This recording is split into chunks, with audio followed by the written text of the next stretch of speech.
Tim, je te laisse peut-être introduire pendant qu'on met ta présentation. Merci.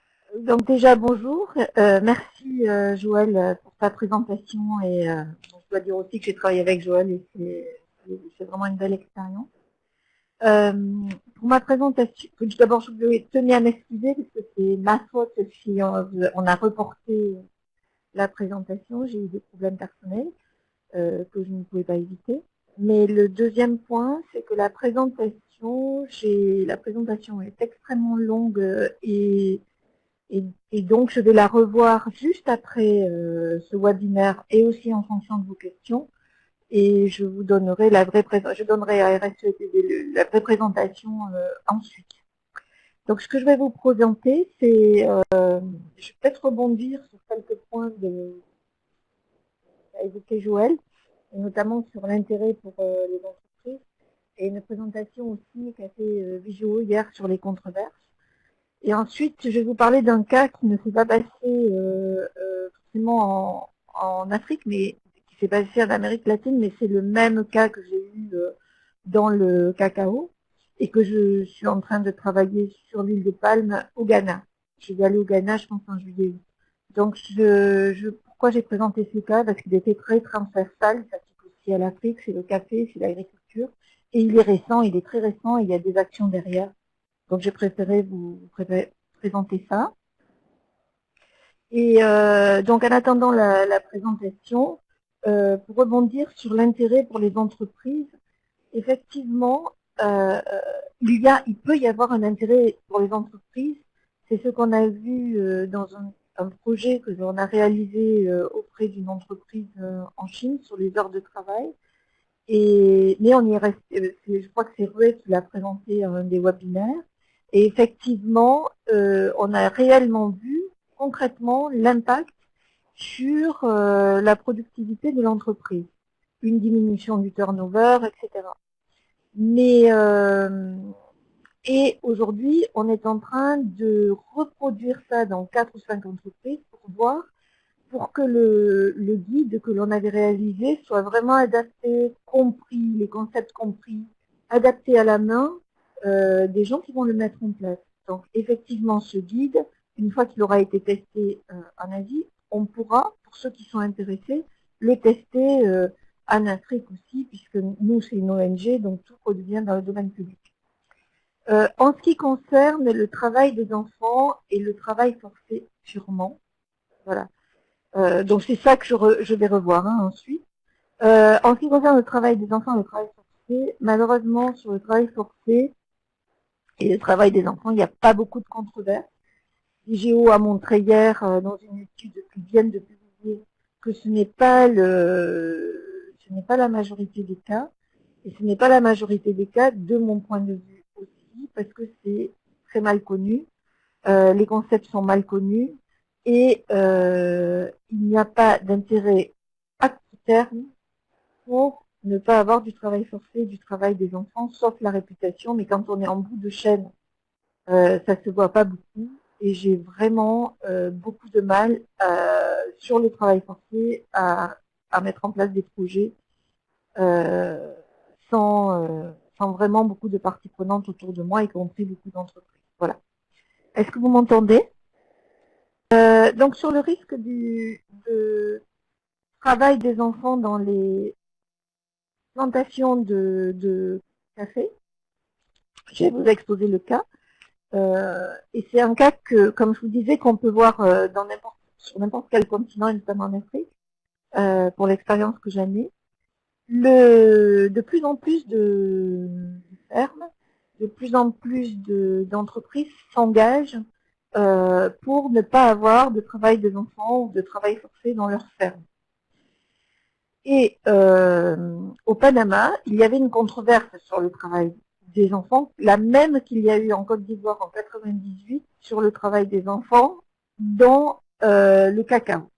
Et je suis partie en Côte d'Ivoire à cause de ce problème-là. Là, c'est pareil, je suis partie au café, puisque les planteurs ne pouvaient plus vendre leur café, puisque ils étaient inscrits sur la liste rouge. Le café du Panama est toujours inscrit d'ailleurs sur la liste rouge. Donc là, c'est un risque de réputation avec une controverse. On est appelé parce que finalement, il y a une ferme qui a une bonne réputation, qui est engagée dans le Global Compact, qui a 2 pages dans l'UNICEF disant que cette ferme n'employait pas de travail des enfants, elle avait une école à l'intérieur, etc. Et on nous a demandé d'imaginer, de regarder pourquoi cette ferme n'avait pas de travail des enfants, et après trouver un système de code de conduite et de guide pour que ce qu'on avait trouvé de positif plus notre expérience serve à tout le monde avec l'appui du gouvernement américain et du gouvernement du Panama. C'est un peu ce qu'on avait fait en Côte d'Ivoire. Et donc à l'analyse de cette ferme, donc ce que nous avons fait, je ne sais plus comment on passe les slides. Donc voilà, la méthodologie de l'étude, on n'a pas de temps, donc on va passer cette partie-là. Et lorsqu'on analyse le travail des enfants dans une ferme ou dans l'agriculture, donc c'est des grosses plantations ou des petites plantations, ça dépend, on évalue en fait, comme l'a dit Joël précédemment, tous les aspects de la responsabilité sociale et des RH dans l'entreprise. Quel est le dialogue dans la ferme? Quel est le dialogue social? La gestion des ressources humaines, notamment le recrutement, puisqu'il y a maintenant les principes directeurs du recrutement équitable pour éviter justement le travail forcé, et le travail des enfants. Je vous mettrai en lien quand j'aurai revu mes slides. Le comportement des entreprises vis-à-vis des fournisseurs, des sous-traitants, la santé, sécurité, l'environnement. Donc, chaque fois qu'on analyse une politique RSE dans une entreprise ou dans une ferme, en fait, la transversalité de l'analyse peut avoir un impact sur le travail des enfants et le travail forcé. Je vous parlais du recrutement, la gestion des horaires, etc. peut avoir un impact sur le travail des enfants et le travail forcé. Je vous rappelle que le travail des enfants abusif, ça va jusqu'à 18 ans. C'est-à-dire qu'on ne peut pas passer des pesticides, mélanger des pesticides quand on est un jeune de moins de 18 ans, ce qui pose quand même des problèmes dans des pays comme la Côte d'Ivoire ou le Panama, ou, des pays où il y a beaucoup d'agriculture et des fermes familiales, parce que ça s'impose aussi aux fermes familiales. Et le but, quand on travaille sur le travail des enfants, c'est pas de dire « Ah, ben c'est le droit international, c'est la loi, on les met dehors ». Le but, c'est de trouver une solution pour ces jeunes, pour qu'ils puissent se développer, pour qu'ils puissent trouver un emploi futur, et puis pour qu'ils ne soient pas dans une situation d'esclavage. Mais ce n'est pas, c'est vraiment de regarder l'esprit du loi, dans l'esprit de la loi, pour la protection des jeunes et pas pour leur dire ben, vous êtes dehors parce que vous avez moins de 18 ans ou moins de 15 ans. Malheureusement, lorsqu'on a analysé cette ferme, avec cette évaluation, à la lecture du rapport de développement durable, c'est rare des fermes qui ont des rapports de développement durable, mais là, elle était engagée dans le Global Compact, le pacte mondial, et j'ai vu que cette ferme avait, durant toute l'année, 40 salariés, et en période de pointe, ce qui arrive dans le cacao et le café, 700 salariés, 700 employés, et c'était des migrants comme chaque fois qu'il y a de la saisonnalité.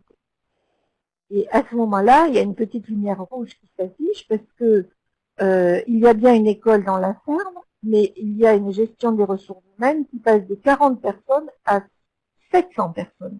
Donc ça, c'est impossible de payer individuellement 700 personnes avec la même structure RH. Donc quand on va analyser, on va se demander ben, quelle est cette structure RH et comment vous faites pour avoir 700 feuilles de paye, etc. Et surtout, quel est le système de rémunération? Parce que si le système de rémunération est au seau, c'est-à-dire à la tâche, le nombre de seaux et de kilos de café récoltés, il est évident que les familles qui migrent pour aller cueillir le café auront intérêt à être nombreux et à venir avec leurs enfants, d'autant plus que la cueillette est hors période scolaire.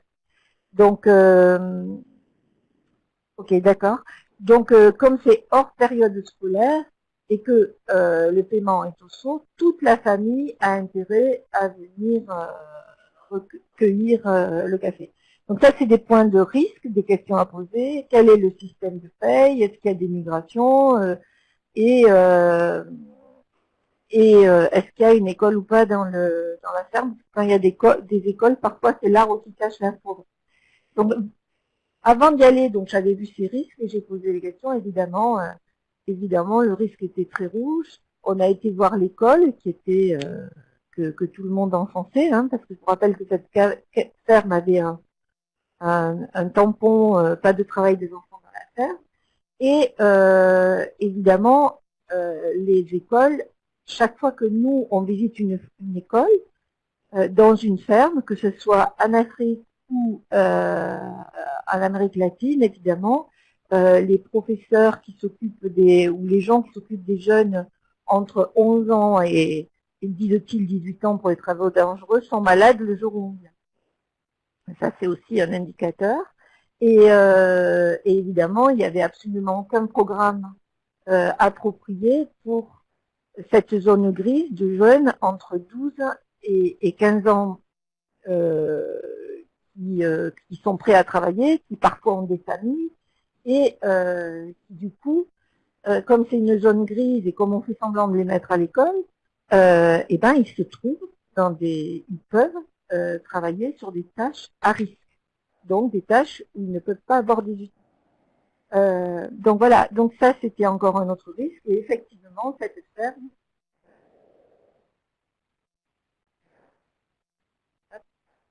vous voyez, c'est des enfants qui travaillent, qui portent des paniers qui sont très lourds. Et alors, je vais sauter suite pour vous montrer les photos des jeunes. Vous avez des jeunes, là, ils ont à peu près 16 ans. Et ça, c'est un adulte, mais celui qui mélange les pesticides doit avoir à peu près 16 ans. Et il mélange les pesticides à la main. Donc ça, c'est même les adultes qui ne peuvent pas le faire. Mais donc, dans cette ferme, on mélange les pesticides à la main. Dans le rapport de développement durable, il est écrit que les logements étaient parfaits. C'est effectivement ce qui était près des écoles et visible des auditeurs était parfait.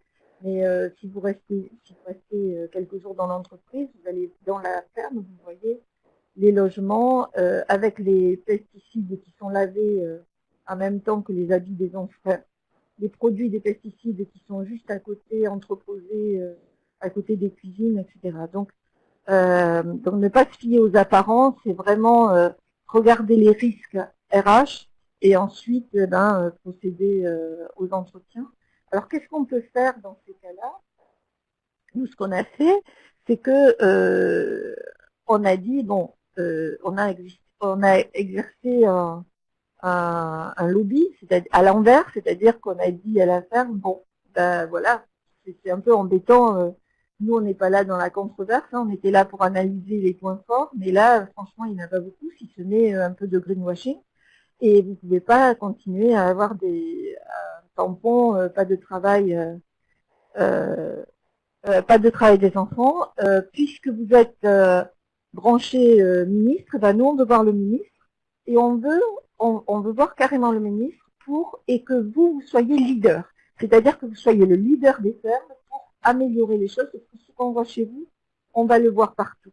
Donc soyez le leader et on va monter un projet avec les parties prenantes qui sont impliquées, c'est-à-dire les Indiens Nobé, et les étudiants Nobé qui peuvent nous trouver des solutions et non pas des ONG qui sont là et qui travaillent avec le gouvernement pour faire des écoles qui ne correspondent pas du tout à la culture des gens qui viennent travailler. Et ensuite, vous, les planteurs, on va les écouter pour comprendre pourquoi vous avez des travails des enfants, quelles sont vos problématiques, et on va réunir les parties prenantes qui sont importantes pour régler les problèmes. Et on a fait ça. Et par exemple, on a pu travailler avec le ministre de la Sécurité sociale, on a pu travailler avec les inspecteurs du travail, on a construit ce guide et derrière des plans d'action, les planteurs du café ont signé. Ce qu'on avait fait entre-temps, c'est qu'on avait analysé une coopérative tenue par des Indiens dans la banane. Bon, c'est pas le même problème parce qu'il n'y a pas il n'y a pas de migration importante, il n'y a pas de saisonnalité, mais on a pu montrer ce qui marchait quand on avait une RH en place et un dialogue social important, et qu'on a pu montrer qu'ils faisaient du business, du bon business, et qu'ils avaient des clients de plus en plus. Donc on a eu 2 leviers de changement. L'entreprise qui a été auditée, enfin je dis entreprise, mais c'est la plantation qui a été auditée et qui du coup a été facteur de mobilité, ainsi que la ferme de la banane qui a bougé avec elle les plantations de bananes et de plantains. Ça a pris du temps. Au bout de 4 ans, on a une quarantaine de planteurs de café qui se sont engagés, qui ont accepté de signer le plan d'action et qui ont donné leur propre plan d'action.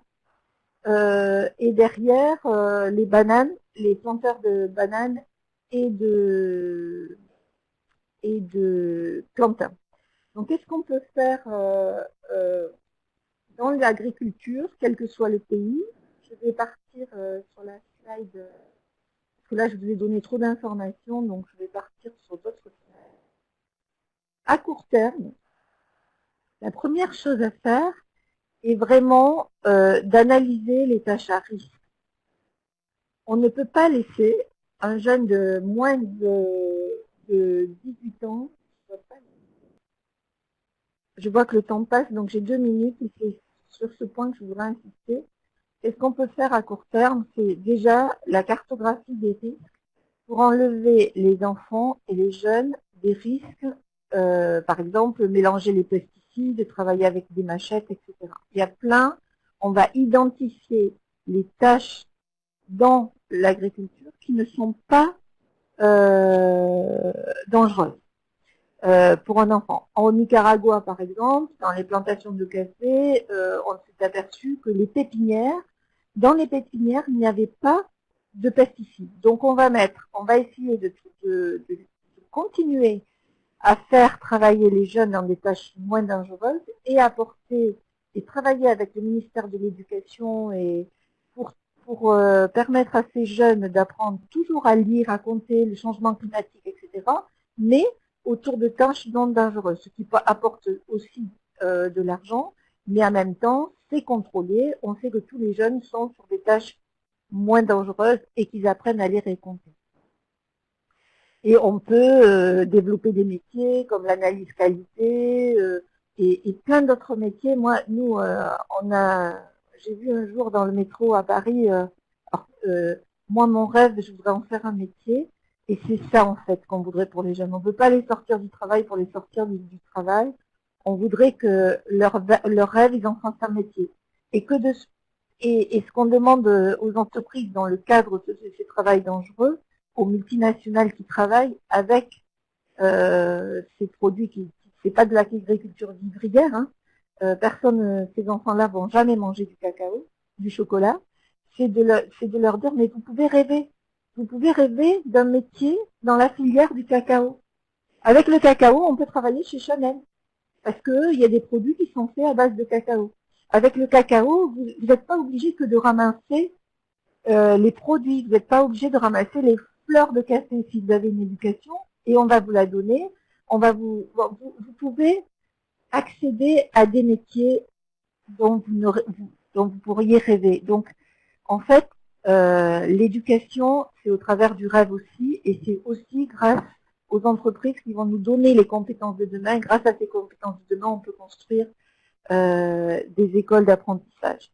Donc voilà, donc c'est vraiment ce qu'on a envie de faire sur des plantations en Afrique. Si certains sont intéressés pour travailler avec nous sur ce projet, on est tout oui, on a déjà des entreprises qui seraient intéressées aussi.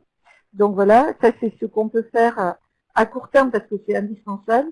Et sachez que sur le travail des enfants, quand il n'y a pas d'analyse de tâches à risque et qu'on a un système de salaire au saut, on a du travail des enfants. Vous pouvez avoir tous les panneaux que vous voulez, vous avez du travail abusif des enfants. Voilà. Donc j'ai encore 2 minutes. Je vais vous essayer aussi de vous dire ce qu'on peut faire. Oui, mais tous les jeunes ont des idéaux. Quand on discute avec eux, tous les jeunes ont des idéaux. Mais il ne faut pas se tromper.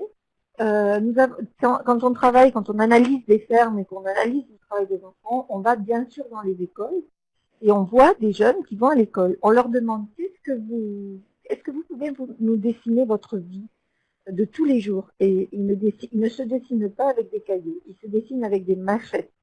Ce qui veut dire que le travail est prépondérant par rapport à l'école. Donc l'école ne sert plus à grand chose. Voilà, donc je vais peut-être répondre à vos questions. Et par contre, sur ce qu'on peut faire, parce que Joël et moi, on doit répondre à vos questions, mais sur ce qu'on peut faire sur le court et moyen terme, je vais reformuler mes slides et je vais intégrer vos questions. Comme ça, vous pourrez les regarder et je ne prendrai pas le temps sur les questions. Voilà. L'autre action à court terme, c'est effectivement de revoir toutes les procédures RH, y compris dans les petites fermes. Il faut enregistrer toutes les personnes, y compris les bébés qui sont sur la ferme. Il faut travailler sur les contrats. Enfin bon, il faut vraiment revoir toutes les procédures dans le cadre d'un guide adapté aux petites fermes. Voilà. Merci beaucoup, Martine. Alors, oui, l'importance c'est vrai, de formaliser un peu le travail et les contrats qui sont faits avec les travailleurs et l'importance de faire ça, enfin de mettre ça dans des guides qui soient accessibles à des petites fermes ou à des petites entreprises ou autres. Enfin, je pense que c'est essentiel.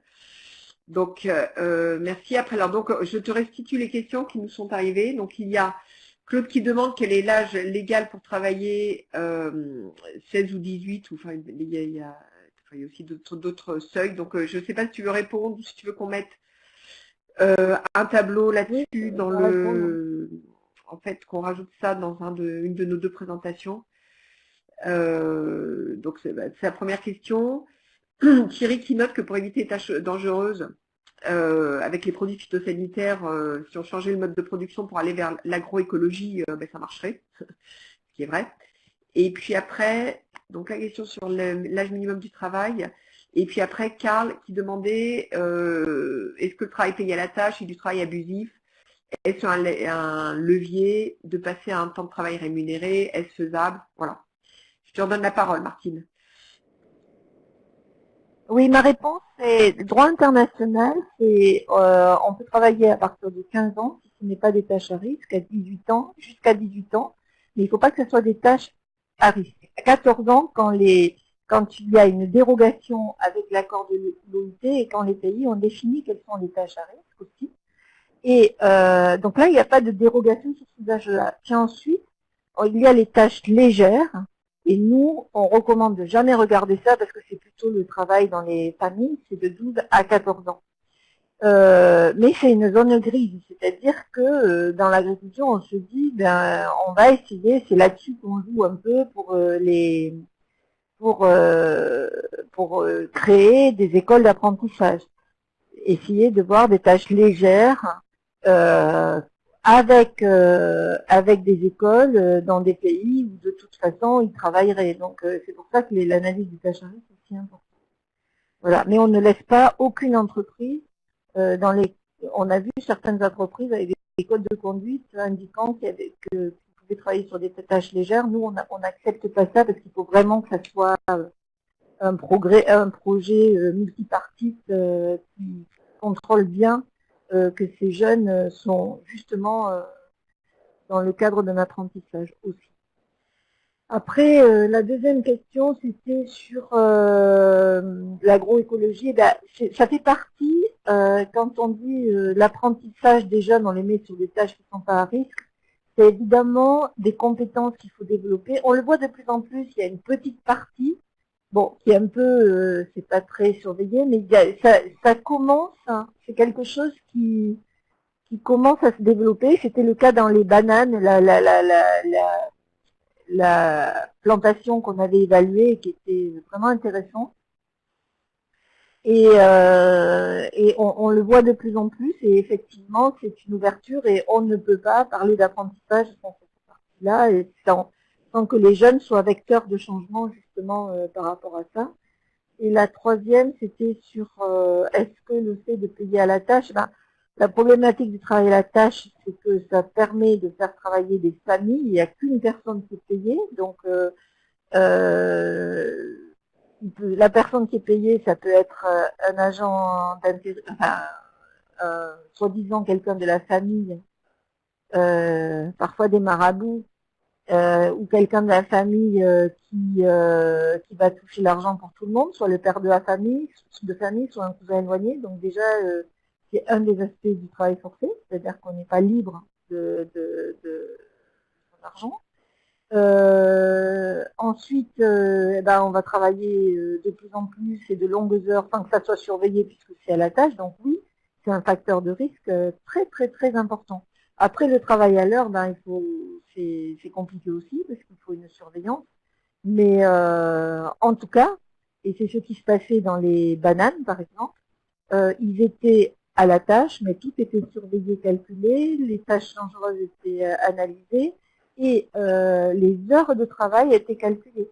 C'est-à-dire que si la famille, quand il n'y avait pas de tâches dangereuses en surveillant l'âge, arrivait à, par exemple, 100 francs à la fin de la journée, on regardait combien ça représentait d'heures et on recalculait les heures supplémentaires. Donc s'ils gagnaient plus, tant mieux pour eux.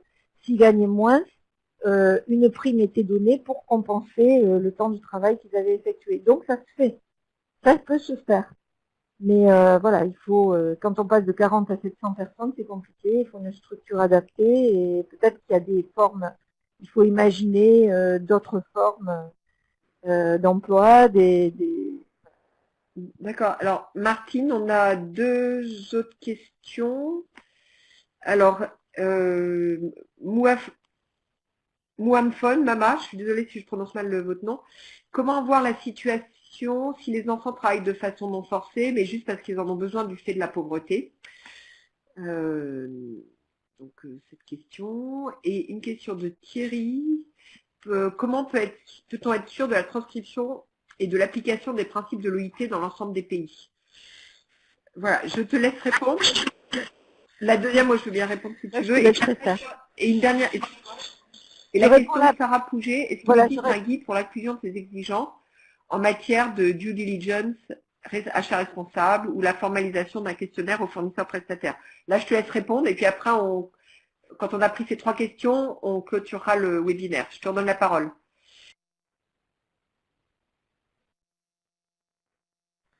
Alors ça y est, j'ai zappé la première question. La première question, c'est sur comment empêcher des enfants de travailler. Est-ce que c'est vraiment du travail forcé quand les enfants travaillent pour... Ah oui, le fait de la pauvreté, oui. C'est la pauvreté. Alors, la pauvreté, c'est vraiment... je vais vous donner 2 exemples. En 1841, en France, les députés, pour ne pas faire travailler les enfants plus de 8 heures par jour à 8 ans, disaient exactement la même chose. Malheur au pays qui pondra une loi pour faire travailler les enfants de 8 ans ou moins de 8 heures par jour, puisque ils vont être pauvres. Voilà, c'est toujours ce qu'on a entendu. C'est ce qu'on a entendu aussi au moment de la loi sur le devoir de vigilance. Attention, c'est pas des réflexions comme ça, bien sûr, mais c'était attention à ne pas trop intervenir, la pauvreté, c'est toujours ce qu'on entend. Et c'est vrai, c'est une origine du travail des enfants, bien sûr, du travail forcé. Mais ça ne doit pas être une excuse pour ne rien faire. Parce que sinon, non seulement l'enfant restera dans une situation de pauvreté et ne vivra que pour manger, il mettra sa famille dans une situation de pauvreté et de dépendance, mais non seulement sa famille, mais le pays. Donc il faut se dégager de ça. Plus il y a d'enfants qui travaillent, plus le pays est pauvre. Donc il faut sortir de ça et trouver des solutions.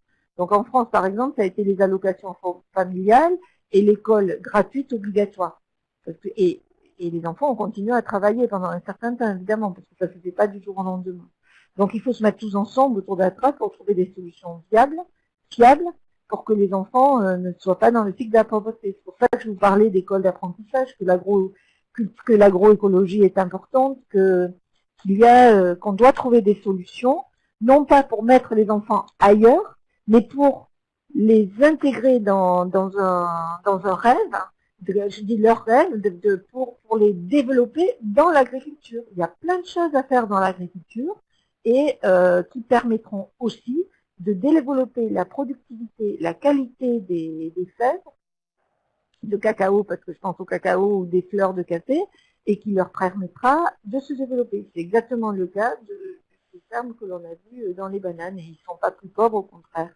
Donc maintenant, ils vont à l'école, et puis, une fois qu'ils ont appris ça, ben, ils peuvent aller ils peuvent sortir de ce programme et aller dans d'autres programmes, mais au moins, ils auront un métier qui permettra, qui est la première étape.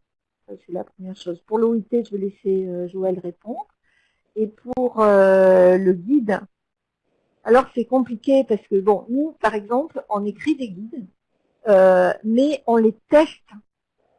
C'est pour ça que ça prend du temps. On les teste tout le temps avec les gens qui sont censés mettre en place les guides. Donc, le guide que l'on a écrit pour les fermes et pour les entreprises, eh ben on les teste, on regarde ce qui est compris, ce qui n'est pas compris. Il faut que ça soit compris. Et on le sortira une fois que c'est compris. En ce qui concerne les acheteurs, on s'est aperçu, et notamment sur le travail forcé, qu'aucun guide ne marche comme ça. Il faut vraiment mettre en place une formation adaptée pour expliquer la problématique et les réactions des entreprises sous-traitantes. On a vraiment beaucoup de problèmes là-dessus. Et aujourd'hui, dans le cadre, on est en train de travailler sur une ingénierie de la formation pour accompagner, pour former les auditeurs, pour former les acheteurs, pour qu'ils aient un guide méthodologique, mais avec eux. Si c'est pas avec eux, ça ne sera pas compris et ce sera encore, il y a qu'à faucon et ça marchera pas. Voilà, donc il faut prendre la main, trouver les mots, les tester et que ça marche vraiment. Nous, notre intérêt, c'est qu'il y ait des enfants qui rêvent, des gens qui ne sont pas en situation de travail forcé et des pays qui se développent. Voilà. Oui, merci. Alors aussi, sur le site de RHSF, il y a des ressources quand même de type guide et autres. Hein. Je pense qu'on peut les noter. Oui, oui. Il y a des ressources, mais on s'aperçoit. Ouais, vous avez des guides, vous avez un tas de ressources. Vous pouvez aussi tester vos connaissances avec un questionnaire qui est en libre accès. Si vous voulez accéder à plus d'outils, vous pouvez nous donner demander des codes, il n'y a pas de souci. Parce qu'on donne des codes parce que parfois il faut les financer ces outils, donc on les met pas tout le temps en libre accès, mais vous pouvez les demander. Donc il y a des outils en libre accès, il y a des outils avec code, mais on s'est aperçu aujourd'hui que l'efficacité viendra de la formation et de l'accompagnement, parce que sans ça, on a toujours les mêmes problèmes dans les entreprises, notamment sur le travail forcé. D'accord, donc merci beaucoup. Merci pour cet exemple pratique donc, sur le travail des enfants. Alors, merci à tous. Alors, il y avait juste une dernière question de Thierry qui était comment vérifie-t-on l'application des normes de l'OIT? Alors, en fait, au niveau des pays, alors la transcription s'est fait avec l'OIT au niveau des pays. Et l'application, il y a des rapports en fait, je ne sais plus à quelle fréquence, mais il y a des rapports faits par l'OIT pour voir comment la convention est effectivement appliquée dans le pays. Donc c'est quand même très cadré, hein. C'est pas juste on signe et puis après il n'y a plus rien. C'est du sérieux. Après, ce qu'on sait, c'est on connaît les faiblesses de l'application. Donc par exemple, en particulier sur l'Afrique, je discutais justement hier avec une organisation qui est en train de finir un rapport, je ne sais pas s'il sera public, mais qui dit que par exemple en Afrique, il y a les lois, parce qu'il y a pas mal de pays d'Afrique, en Afrique francophone, hein, l'étude c'est sur des pays d'Afrique francophone, je ne sais pas comment c'est sur l'Afrique anglophone, mais il y a des lois sociales, par exemple, souvent il y en a qui peuvent être dérivées de la France, qui date de l'époque coloniale, il y a aussi les conventions fondamentales de l'OIT, souvent elles sont imposées pour obtenir de l'aide internationale, hein, donc il y a des conventions fondamentales qui sont signées et il y a les lois qui sont en œuvre. Par contre, ce qui fait défaut souvent, c'est l'application et le respect de la loi. Alors, c'est l'application et le respect de la loi, et là, il y a pas mal de raisons, et la RSE est une réponse parmi d'autres. Donc, dans les raisons, il y a le manque de moyens de contrôle des pays, donc de moyens et puis de niveau d'expertise, par exemple, de l'inspection du travail, en ce qui concerne le travail. Hein. Et puis après, il y a aussi un climat des affaires, comme on le dit, qui fait que souvent, il n'y a pas forcément une culture de respect de la loi toujours très forte. Donc par exemple, pour ça, vous pouvez aller voir l'indice Doing Business de la Banque mondiale. Donc ça, c'est plus au niveau au niveau du pays, hein, par exemple, c'est la lutte contre la corruption, et puis c'est aussi au niveau des entreprises, c'est agir pour respecter la loi. Voilà. Et ça, c'est ce que peuvent faire les entreprises aussi de manière volontaire, dans leur RSE. Voilà. J'espère que j'ai répondu à la question. Et du coup, on va arrêter ici, il est 12h08. Donc merci à tous pour votre participation et votre participation et vos questions. Donc on vous enverra les présentations, je changerai la petite coquille qu'il y avait et je changerai, et puis Martine t'a dit aussi que tu as changé quelque chose et on mettra les seuils, je mettrai par exemple dans la presse les seuils sur le travail des enfants que nous ont demandé. Donc merci beaucoup à tous, donc merci beaucoup et bon appétit et à très vite et merci pour votre fidélité.